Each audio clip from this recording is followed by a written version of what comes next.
Had to struggle to unmute myself there.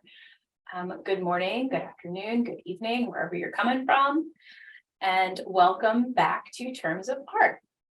Our next session is Case Study Casting Terms by Dr. Milena Gallipoli.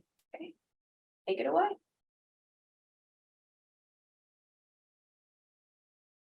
Thank you very much. Thank you, everybody, for being here.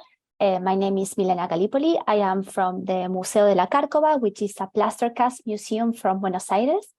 So this is my presentation. So for a long time, plaster casts have been stored and forgotten in the warehouse of museums and educational institutes, and only recently there has been a reevaluation and rebirth of such collections. As many museums are combining historical research with digitalization strategies of accessibility, and many of these very amazing data models that are being presented in this symposium, this proposal seeks to address a rather elemental and basic issue, which is the usage and application of terminologies in the classification of plaster cast and the challenges posed by the difference and specificity in the information between original and copy. Plaster casts were originally made to serve as surrogates for the original works for the purpose of teaching. In consequence, little reflection has been placed upon naming and cataloging them, and only now they are being regarded by the museums as works in their own right. And even so, cataloging plaster casts, creating suitable categories, and sharing this aspect with the public in a way that transcends dependency on its original and also manifests aspects about its object biography is still quite challenging and an arena of fructiferous debate. For famous and canonical works of art, this basic division between a plaster cast regarded as a reproduction and the work of art that is reproduced guarantees certain identification of the piece. Let's take one initial example. For example, looking at a work such as the plaster cast of Michelangelo's David at the Victoria and Albert Museum, a rather famous plaster cast, it is obvious that this is not the original sculpture, and this cast was specially produced by Clemente Papi as a gift to Queen Victoria from the Grand Duke Leopold II of Tuscany, and it is one of the highlights of the museum. But what I would like to pinpoint about this cast in particular is its museum tag, its museum label, and how it conveys information. Firstly, the title indicates that this is a cast of, followed by the author, title, and date of the original. Secondly, there is a small text with the history of the cast and the original. And thirdly, there is an extra set of data that indicates more information about cast and original. At first sight, the fact that the object is a plaster cast and making a difference between copy and original might look like an obvious decision. Yet, whether to clearly place this information, where and how, can trigger an interesting debate about the value of originality, authorship, and reproduction in artistic collections. Overall, when delving into the universe of reproductions opened by plaster cast, most traditional regards about cataloging and labeling works of art can be questioned and must be reviewed. For instance, one of the basic issues is when creating a database about plaster cast is the fact that you have double information. I mean, you have the date, the author, the material of the original, and all of this technical information about the cast itself. So for instance, one basic question can be whether to, when creating a database, duplicate these fields or create one that is unified with the information about both aspects. And these are, of course, open questions for debate. But also, there is a general lack of uniformity and guidelines in the identification of these objects. This intensifies furthermore when the chain of reproduction is continued and another type of object is introduced. And this is the objects that I'm going to analyze for these presentations, which are recastings or casts of a cast. My work is based at the Museo de la Cárcova in Buenos Aires, which has the largest collection of plaster casts in Argentina with almost 600 items. And for example, if we were looking at the label of the Victoria and Albert's David and it had a lot of information about the original and the plaster cast, for example, the label that that used to be displayed about this David in particular was just only said Michelangelo's David, Renaissance. So it might look like a very obvious thing to include the fact that it is a plaster cast, the date of the copy and everything, but this is not something that happens in many institutions that are only now revisiting and rethinking their collections, such as the museum that I work for. So the collection of the Museo de la Cárcova is currently undergoing a process of inventory and cataloging, and I am constantly faced with many of the issues that I am mentioning. The collection was originally created in 1927 by Argentine painter Ernesto de la Cárcova as part of the Escuela Superior de Bellas Artes, and now it is a museum that depends on the university called Universidad Nacional de las Artes. In this presentation, I shall address 3 items from the collection that challenge and transcend the traditional conception of plaster cast original. And the common feature between these objects is that they are copies of copies or a cast of a cast. One of the first issues with these objects is the lack of a precise terminology to define them. Only the word in French, surmoulage, defines a cast made from a cast and not its original mortal. However, when it comes to translating into English and Spanish, no precise term seems to appear. And of course, if you want to comment in the chat, if you can think of some of the expressions that could be used for these objects, I would more than welcome them. But for example, on the one hand, the Getty Art and Architecture Thesaurus online offers no specific entry for surmoulage, and only cast and moulage are included. And on the other hand, in Spanish, it is a little bit more complex because the term vaciado has prevailed, while the term calco has also been employed, especially in historical sources from Latin America from the 19th and 20th century. For instance, museums with plaster casts were commonly named Museo de Calcos and not Museo de Vaciados. And however, in Spain, predominantly, the term calco refers to drawing tracings. So not only do we not have a precise term for a cast of a cast, but also the term cast in itself can create some debates. For the moment and for the purpose of this presentation, I shall employ the term cast of a cast or recast. Besides this terminological ambivalence posed between these types of casts, another problem that arises is the main difference in producers and dates and how to convey this information in such a manner that standardized catalog entries can be done, and how to make this information accessible for the general public. So the first example that I'm going to take is an example of a Neo-Assyrian relief from the British Museum of a wounded lion from the North Palace of Nineveh. Here we are looking at the original. The cast from this sculpture, which is the one that we are seeing, it has some material damage, and we are seeing whether to restore it or not. The cast, and this is also something that is a common debate with plaster casts, because since they have remained for so long in a rather secondary place, many of them are broken, many of them are fragmented. So it's quite a debate whether to restore them or to just keep them as they are and show them as objects with their own life and with their own history. But anyhow, the cast from this sculpture appears in early inventories of the museum. So it can be confirmed that its provenance is the original purchase for the Escuela Superior de Bellas Artes from 1927. Regarding this data, it is worth pinpointing that determining the exact date of production of plaster casts, especially those casts that were not specially commissioned, such as the Victorian Albert's David, is a very difficult task.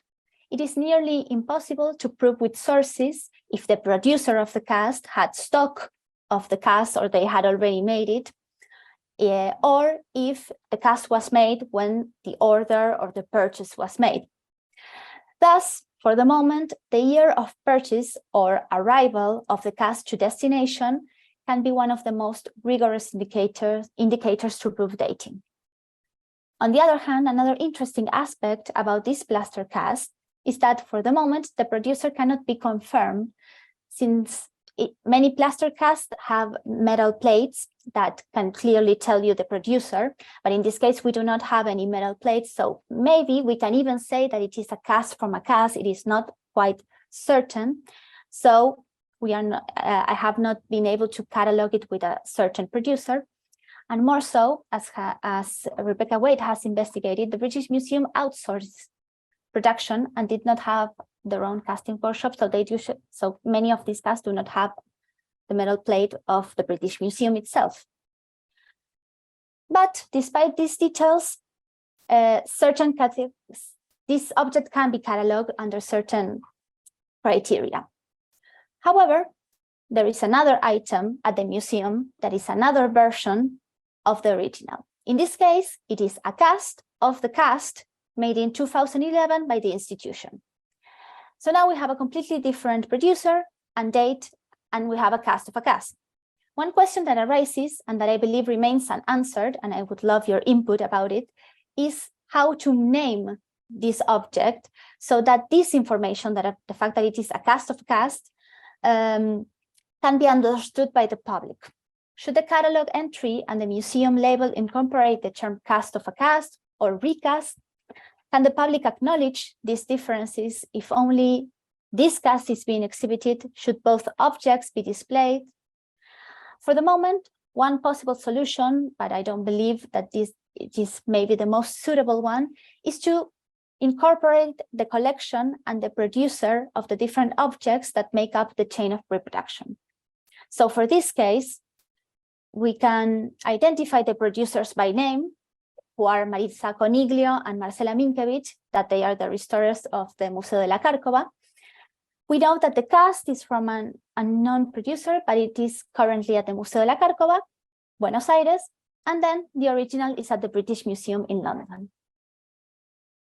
So the second example becomes a little bit more complicated, and I would like that, and let's go to it. The second example I would like to present is a plaster cast of a fragment of an Egyptian relief at the Louvre Museum, known as Lady of Taka. Here we can see the original, and here we can see the cast. And the first impression is that this cast comes from the Atelier de Moulage du Musée du Louvre. However, when we look at the inscription, we can easily recognize that it has been casted. So we are dealing with a cast of a cast once again. Furthermore, on the top corner of the piece, there is a metal plate that completely changes the producer. It is inscribed with the legend École Nationale Spéciale de Beaux-Arts, Collection de Moulage. So, thanks to this material examination of the object, we can conclude that this is a cast made at the Louvre that was then recasted by the École de Beaux-Arts. And it must be noted that this institution had their own casting workshop and they sold plaster casts. So at some point in time, the École borrowed or had the plaster cast from the Louvre and felt free to sell it. So now we have that the manufacturer is the École de Beaux-Arts. The first cast was made by the Louvre, and we know that the original is also at the Louvre. Thus, we are dealing with a historical cast of a cast. So once again, can we be able of creating making a difference between this historical aspect of the object or whether it was recasted afterwards in time? How can we deal with these differences in catalog entries or in text or in museum labels? And finally, the third example that I would like to introduce is a plaster cast of the Venus de Arles. The typology of the Venus of Arles was identified from a marble copy discovered in 1651 in the arena of a Roman theater in Arles, France. The original sculpture was unearthed in fragments, of which first the head was found and then the torso and legs with their drapery. Years later, the sculpture was moved to Paris and it was donated to King Louis XIV, and then it moved to Versailles, where sculptor François Girardon restored it and reconstructed the missing arms of the figure. So this is the story of the marble that we are looking at and that is currently at the Louvre. But however, prior to the marble's departure for Paris, casts were made of the sculpture before its restoration. In 1911, the architect Jules Faumiget published the location of one of these casts in Arles, which made it possible to compare the sculpture in its state before and after restoration. And it was concluded that the difference in the composition were significant, and I quote, "The disaster is complete." And this, of course, once again, these differences between original and copy have to do with the history of and approaches of restoration and reconstructions with antique sculpture, which is much more than we can debate in this presentation. But regarding the cast itself was severely damaged, so it was repaired by adding a thick layer of stucco, which resulted in some modifications. The most notorious one was the pronounced spherical shape of the figure's breast. After this discovery of the cast in Arles, the Louvre stated that they wanted to make a cast of this cast. And I quote a written note from the museum to the Secretary of Fine Arts. They said, the cast is therefore of interest as any original work, and it is for this reason that we wish to increase our collections with the famous model before it was distorted by restorations. Therefore, the Louvre sought to obtain a cast of the Venus prior to its restoration. Authorization was requested to the municipality of Arles to take a mold, and after that, the Atelier de Moulage, which is the official casting workshop of the Louvre, began to offer for sale the two versions of the Venus of Arles, that is, the one with arms and the cast of the cast before its restoration. So, for the case of Buenos Aires, the unrestored version was purchased, hence creating a complex chain of reproductions. The original restored version is at the Louvre Museum, but Cárcova bought the cast of a historical recast. Arles has the cast, the Louvre has the cast of the cast, and Buenos Aires has the cast of the recast.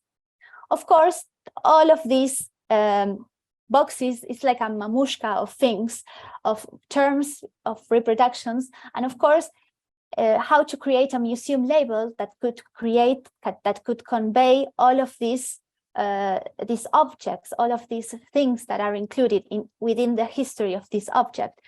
Of course, I think that including the expression cast of a cast of a cast would be completely unsuitable. But this is some of the current debates of how to name the title even of this work. So to sum up, when dealing with reproduction, a sort of Pandora's box is open. Originals are not as unique as they might seem to be. Authorship can be easily altered, and seriality cannot always be traced in a linear way. As Alan Wallach has pinpointed, reflecting upon plaster casts implies and cataloging and how to name them and all of this information regarding them implies dealing with rooted values about art. And I quote, "The history of the creation and subsequent obliteration of cast collections in American art museums form an important part of the history of the concept of art itself, for it was only through the institutionalization of the polarity between original and copy, authentic and fake, that art became irrevocably associated with notions of originality and authenticity. Instead of trying to impose traditional categories that were fought for the classification of originals, cataloging plaster casts as works in their own right and their own object biography enables the possibility of opening categories and define hierarchies. In this case, in this presentation, we presented some casts that are recent recastings, other are historical ones, either because there were exchanges between casting workshops or because the original work of art was restored and the resulting cast derived from a cast that was produced before the intervention of the original. After delving into a specific set of works from La Cárcova, a series of general questions have emerged, and I believe that still can remain open. How can description address such nuances in reproduction? How and where can this information be included? Can this issue result in standardized catalog entries that can be properly conveyed to the general public? These examples are only a very small sample of the different nuances that are faced when dealing with plaster casts. Addressing these objects in their rebirth during the digital age not only presents an opportunity of reversing and revising the hierarchy of copy and original, but also prompts many other political and cultural matters that could not be addressed in this presentation. Only to name a few of the things and the types of objects that involve plaster cast and that are being studied by excellent colleagues, we can think about the debates about restitutions and how copies are exchanged by originals and how are we going to catalog all these things. We can also think about the ethical questions that arise from anthropological casts, such as death masks from inhabitants from colonial territories displayed in natural science museums. Then also we can think about the bond between the original and the copy in the case of casts from nature, and how to think the value of iconoclasm and destruction in the case of multiples. Overall, instead of getting lost in translation, maybe there is something to be found in reproduction. Thank you very much. Thank you very much. This is such like a, I mean, to borrow a term that Caro just threw into the chat, like a very meta discussion. I know. Yeah, no, I used to work at a museum that had a whole architecture hall of plaster casts, and it was like a very sort of big source of pride. So it's very, very interesting to think about. You had called for folks to drop in their thoughts about maybe some other language about cast of a cast, and we have a couple of them. So Caro brought up the idea of like a metacast, sort of like metadata, and then Dr. Wade said aftercast, and then noted that they have actually, one of your examples was one of their work. Yes. So that's really, I like that little circle. So if anybody has any questions, please feel free to drop in the chat. We have about 7 minutes for questions, or 7 minutes for questions. So I know sometimes it takes a little bit of time to formulate. So yes. Regarding, of course, the issue of terms, of course, me coming from a Spanish-speaking country, also there are some other terms, but they are usually the expression of calco de primera colada or segunda colada are used, but this implies like a kind of like an underlying value or lack of value in like a second casting in a way, or how it has been traditionally used in the production of sculpture. So it is quite a challenge to maybe find out a term that can suitably address these objects. And more so, it can be quite basic, but it was quite a debate whether to include the word cast in the title of the work, or whether to put it in the technique, or where to place it. So I think, so yes, it is quite a debate. We have a question. Thank you for a great presentation. Are you able to share some of the decisions being made at the Museo de la Cárcova on the questions you've raised? Well, yes, I mean, one of the basic decisions was that because of the history of how plaster casts have been used and studied, one of the basic and fundamental decisions was to start studying, as I was saying, the plaster cast as works on their own. I mean, if you go to some plaster cast museums, especially in South America, which we have a lot, the information that was being put in labels and the way that it was being that these objects were being cataloged was just by naming the original. So you would find Michelangelo's David. So one of the basic decisions was to say, okay, let's rethink this. We have to look at the history of these objects and how they were studied. And this is something that the state of the art in general about plaster cast has been doing over the last few decades. So, but 20, 30 years ago, this was not something that was questioned. So we have decided that we're going to be careful about how to title the works. For the moment, we have decided to include the fact that it is a cast in the title of the work. And then, of course, this implies also a second stage of rethinking the whole museum and the museography, because many of the text that you were able to find in the museum and the information in the website and everything was about the period of style of the original. So you would find in Greece, the classical period, blah, blah, blah. So now we have to rethink, of course, and say how these plasters were used, why the classical period was important. And this is very much in the current of how people who are studying plaster cast are thinking these objects. But there are a lot of debates that start with when you start thinking about the different objects, such as the ones that I presented. We have a comment and then a question. To borrow from the variable media questionnaire, we talk about a work and then instances of that work, that those may be produced in a variety of ways. It may be original in VMQ terms. The work itself is in an abstraction in some ways. And then the, which we think of also like archival format migration for digital. And then the question is, can you speak to the challenges of translating this kind of data between different public interfaces in the museum, i.e. written labels, website, and internal databases?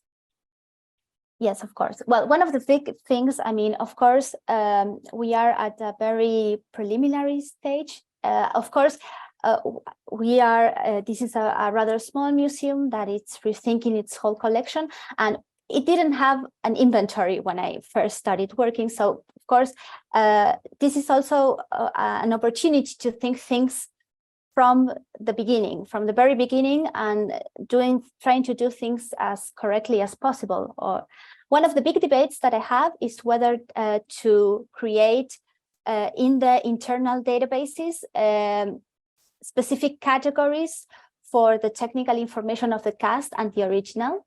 I mean, to have a specific category of the date of the original and a specific category of the date of the plaster cast, and the same with the producer or the author, and really focus on the producer of the plaster cast. I think that this is one of the best or the most interesting way of giving rethinking authorship of the plaster cast. But then again, we have the problem that most museums do not have this issue of a double technical information of their works of art. So I don't want to create a whole database and then don't be able to migrate it or to share it with other museums, especially from national museums, because I have created a very specific database. This is one of the questions that I have. Of course, then with written labels and the website, I think that the website has this possibility of creating more interactive instances. I would love to create a website, or we would aim to create a website that could connect originals, plasters, molds, because of course, another thing that we don't have in our collection, but it's quite a challenge, is the collections that have the molds and how to catalog them. And I believe that, well, it's a debate to create different types of accessibility and different types of data sets for the public and for the internal use. Thank you so much. We are at time. I want to thank you again. This I love these. I mean, I come from a digital perspective, but it's very similar sort of concept of think of a thing of a thing. So I really just sort of appreciate the mindset. So again, thank you so much. And we are going to move on to our next presentation. So stick around.